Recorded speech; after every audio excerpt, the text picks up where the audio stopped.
क्रिस्त में मेरे प्यारे भाइयों बहनों और बच्चों, इन दिनों हम लोग संत यूहन्ना का सुसमाचार में पढ़ते हैं, जहां पर प्रभु यीशु कहते हैं, जीवन की रोटी मैं हूं, जो ये रोटी खाता है वो सदा जीवित रहेगा। यूहन्ना अध्याय 6 पद संख्या 51 में कहता है।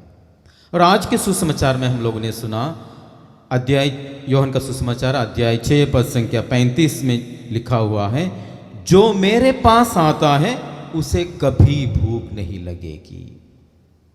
जब मैं इस पाठ पर मनन चिंतन कर रहा था, अचानक मेरे मन में एक प्रश्न उठा। वो प्रश्न था कि हम लोग बिना खाए कितना दिन अपना जीवन जीवित रह सकते हैं। मैंने मैसेज में कुछ मेडिकल पर्सनल को ये प्रश्न पूछा, लेकिन उन्होंने जो उत्तर मुझे दिया उससे मैं संतुष्ट नहीं था। इसलिए मैंने गूगल में सर्च करना शुरू कर दिया और गूगल ने मुझे उत्तर दिया कि अगर हम कोई एक्स्ट्रा ऑर्डिनरी सपोर्ट नहीं लेते हैं, लगभग 3 सप्ताह तक हम लोग जीवित रह सकते हैं बिना खाए बिना पिए। तब मेरे दिमाग में और एक प्रश्न आया, अगर हम लोग प्रभु के शरीर को ग्रहण करते हैं, हम लोग कितना दिन जीवित रह सकते हैं। जरूर जब हम लोग प्रभु के शरीर की बात हम लोग बोलते हैं, हम लोग केवल शारीरिक रूप से जीवित रहने की बात नहीं बोलते हैं, क्योंकि प्रभु के शरीर में शारीरिक तथा हमारे आध्यात्मिक जीवन जुड़ा हुआ है। हम लोग प्रभु के शरीर को विश्वास करते हुए हम लोग ग्रहण करते हैं। आज हम लोग संत कैथरीन जो सिएना की है उसका त्योहार मनाते हैं। उन्होंने अपने अंतिम जीवन में 7 साल तक केवल कम्युनियन ग्रहण करते हुए, केवल परम प्रसाद को ग्रहण करते हुए वो जीवित रही 7 साल तक। संत निकोलस है, वो 20 साल तक केवल परम प्रसाद में जीवित रहे। और एक धन्य अलेक्जेंड्रीना है, वो भी लगभग 13 साल तक केवल प्रभु के शरीर को ग्रहण करते हुए जीवित रही। यानी कि जो साधारण भोजन है उससे भी बलिष्ठ भोजन है परम प्रसाद।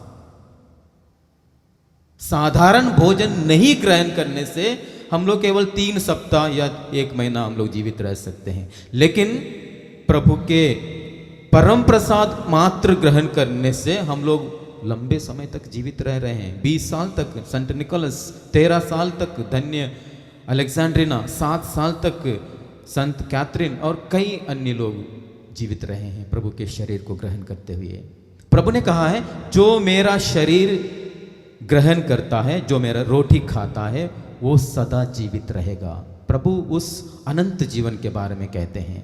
तो इसीलिए हमें उस रोटी को ग्रहण करने के लिए लालायित होना है, तत्पर रहना है, उत्सुकता हमें दिखानी है।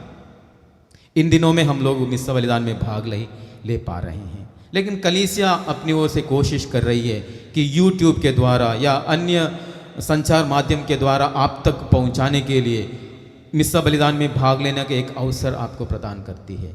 क्या आप इस मिस्सा बलिदान में भाग लेने के लिए उत्सुकता दिखाते हैं? क्या प्रभु के उस बलिवेदी में, उस मिस्सा बलिदान में भाग लेने के लिए आप लालायित हैं? जब आपको मौका मिलता है प्रभु के शरीर और लहू को ग्रहण करने के लिए आप तत्पर हैं? संत पौलुस कुरिन्थियों के नाम लिखते हुए अध्याय 11 अपने पहले पत्र में अध्याय 11 पद संख्या 27 में लिखते हैं, जो अयोग्य रीति से मेरे शरीर को ग्रहण करता है वो मेरे शरीर के विरुद्ध अपराध करता है।